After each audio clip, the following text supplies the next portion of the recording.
పిల్లలకు ఉపయోగపడేటు ముఖ్యంగా వారు మొదటగా కూడా చెప్పింది ఏంటంటే పిల్లలకు ఉపయోగపడే వస్తువులు అని చెప్పి అవి తీసుకొని వచ్చినటువంటి బాలాజీ నాయక్ గారికి వారి మేడం గారికి పాఠశాల తరఫున ప్రత్యేకంగా ధన్యవాదాలు తెలుపుతున్నాం. ఈనాటి సమాజంలో ఎవరంతకు వాళ్ళు ఉంటున్నటువంటి ఎవరింట్లో వాళ్ళు ఉంటున్నటువంటి ఈ పరిస్థితులలో కూడా ప్రభుత్వ పాఠశాలలను అభివృద్ధి చేయడానికి ప్రభుత్వ పాఠశాలలో ఉన్న పిల్లలు మన పిల్లలే అనే ఆలోచనతోనే ఈ రకరకాలైనటువంటి విద్యార్థులకు ఉపయోగపడే ఐటమ్స్ తీసుకొచ్చి వారి పెద్ద మనసును చాటుకున్నట్టు వారి యొక్క గొప్ప మనసును మరొకసారి అభినందిస్తూ వారిని ఒక 2 మాటలు మాట్లాడాల్సింది. సో మన ఊరి పెద్దలందరికీ నమస్కారం. పిల్లలు అందరూ బాగున్నారా? బాగున్నారు కదా? ఇప్పుడు మీకు ఏమేమి ఇస్తున్నాం మేము ఇక్కడ? సో చెస్ బోర్డ్ అంటే చెస్ గేమ్. రీసెంట్గా మన ఇండియా నుంచి ఇంటర్నేషనల్ చెస్ ఛాంపియన్ ఒకరు అయ్యారు కదా. సో మీరందరూ కూడా సార్ చెస్ ఎలా ఆడాలో నేర్పిస్తారు. దీని వెనక ఒక పేపర్ ఉంటుంది, చెస్ గేమ్ ఎలా ఆడాలో కూడా తెలుస్తుంది. అందరింట్లో యూట్యూబ్లో వీడియోలు చూస్తారు కదా, ఫోన్లో అందరూ వీడియోలు చూస్తారు కదా. ఈ రోజు నుంచి చెస్ ఎలా ఆడాలి, చెస్ గేమ్ రూల్స్ ఏందో మీరు యూట్యూబ్లో చూసి నేర్చుకోవాలి. రోజు స్కూల్కి రాగానే పీటీ పీరియడ్లో ఇక్కడే కూర్చొని ఎండలో పోకోకుండా 2 చెస్ బోర్డ్స్ ఉన్నాయి. ఇద్దరు అంటే 4 కలిసి ఆడుకోవచ్చు, సరేనా? అలాగే మీకు బాగా బలం రావాలి అంటే హైట్ పెరగాలి కదా. పోలీస్ ఎంతమంది అవుతున్నారు చేతులు ఎత్తండి. మరి పోలీస్ అవ్వాలంటే హైట్ పెరగాలి. హైట్ పెరగాలంటే ఏం చేయాలి? స్పోర్ట్స్ బాగా ఆడాలి, జంప్ చేయాలి, ఎగరాలి, గెంతాలి, పరిగెత్తాలి. దానికోసమని మీకు కొన్ని స్పోర్ట్స్ ఐటమ్స్, సరేనా? స్కిప్పింగ్ చేయడానికి, రింగ్ ఆట ఆడుకోవడానికి, సరేనా? మరి బాగా చదువుకోవాలి కదా, ఎగ్జామ్ బాగా రాయాలి. ఎగ్జామ్ బాగా రాయాలంటే మీకు ప్యాడ్స్ కావాలి కదా బాగా రాయడానికి. మీకు ప్యాడ్స్ ఉన్నాయి, మీకు బుక్స్ పెట్టుకోవడానికి బ్యాగ్ ఉంది. అలాగే దీంట్లో క్యారమ్ బోర్డ్ అంటే తెలుసు కదా, పాయింట్ ఆడతాం కదా. మీరు రోజు క్యారమ్ బోర్డ్ ఆడాలి, సరేనా?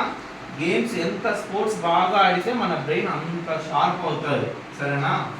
నేను కూడా ఇక ఆంటీ శారద మేడం కూడా నేను కూడా ఇదే స్కూల్లోనే చదువుకున్నాం, ఓకేనా?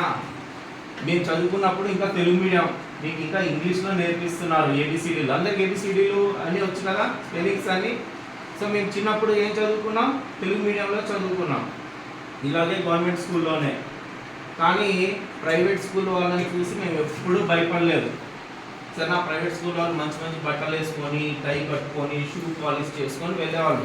మేమేం చేసేవాళ్ళం? 3 కిలోమీటర్లు నడుచుకుంటూ పోయి మళ్ళీ నడుచుకుంటూ ఇంటికి వచ్చేవాళ్ళం. బాక్స్ కూడా ఉండేది కాదు. ఇప్పుడు మీకు ఇక్కడ స్కూల్లోనే అన్నం పెడుతున్నారు కదా, మేము చిన్నగా ఉన్నప్పుడు అలా మాకు అన్నం కూడా పెట్టేవాళ్ళు కాదు. పొద్దున్నే ఇంట్లో ఇంత, నాదైతే రాయలసీమ, మేము రాగి సంగటి తినేసి పొద్దున్నే వెళ్ళేవాళ్ళం.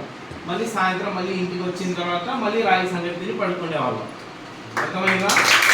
మరి ఇన్ని ఫెసిలిటీలు ఇస్తున్నారు కదా, మరి మనం ఎందుకు ప్రైవేట్ స్కూల్లో పోయి చదువుకోవాలి? ఇక్కడ గవర్నమెంట్ స్కూల్లోనే మన ఎమ్మెల్యే గారు కూడా మంచి గిఫ్ట్స్ ఇచ్చారంట. ఇక్కడ లోకల్గా ఉన్న పొలిటీషియన్స్ బెంచ్లు ఇస్తున్నారు, మేము ఇస్తున్నాం. నెక్స్ట్ ఇయర్ మీకు జూన్లో మళ్ళీ స్కూల్ స్టార్ట్ అవుతుంది కదా, అప్పుడు మీ అందరికీ కొత్త books, note books, pen, pencil, ప్రొజెక్టులు అవి కూడా ఇస్తాం, సరేనా?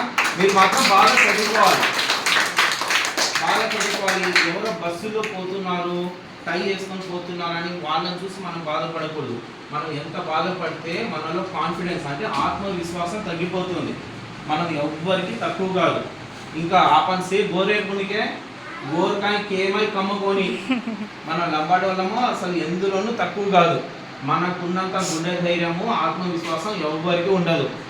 బయట వాళ్ళు వచ్చేసి మనకు తెలుగు మాట్లాడేకి రాదు, అరే వీడి భాష ఏంది ఇట్లుంది, వీడి గొంతు ఏంది ఇట్లుంది అనేసి ఎవరైనా అంటారేమో. ఒకసారి నువ్వు టౌన్ పోతే, ఇప్పుడు అంటున్నారా లేదో తెలియదు కానీ నేను చిన్నగా ఉన్నప్పుడైతే నాకు మస్తు మంది అనేటోళ్ళు, సరేనా? అరే వీడు లంబాడోడు రా, వీడికి తెలుగు మాట్లాడేకి రాదు అని. ఇప్పుడు మంచిగా మాట్లాడుతున్నా కదా, కాబట్టి మనం బాగా చదువుకోవాలి, పైకి రావాలి, సరేనా? మన ఊరి పేరు సింగమ్మగూడ తాండా. ఇంతమంది పోలీసులు, ఇంతమంది కలెక్టర్లు అయినారని మీరు చెప్పాలి, సరేనా? బాగా చదువుకుంటారు కదా, మీ టీచర్లు చెప్పిన మాట వినాలి, పెద్ద సార్లు చిన్న సార్లు చెప్పిన మాట వినాలి. రోజు స్కూల్కి రావాలి, రోజు చదువుకోవాలి, రోజు ఆడుకోవాలి. ఎంత బాగా ఆడుకుంటే అంత బాగా చదవాలని మనస్ఫూర్తి ఉంది, సరేనా? ఇంట్లో ఫోన్లు ఎక్కువ చూడకూడదు, టీవీలు కూడా చూడదు. ఓకేనా? Okay, bye. రకరకాల వస్తువులు మీరు సార్ మీరే ఇవ్వండి ఇవ్వండి సార్. రండి సార్, మోహన్ గారు మీరే లేదు, మీతో పోనీ. రండి, 15 రండి. నేను 4 రండి.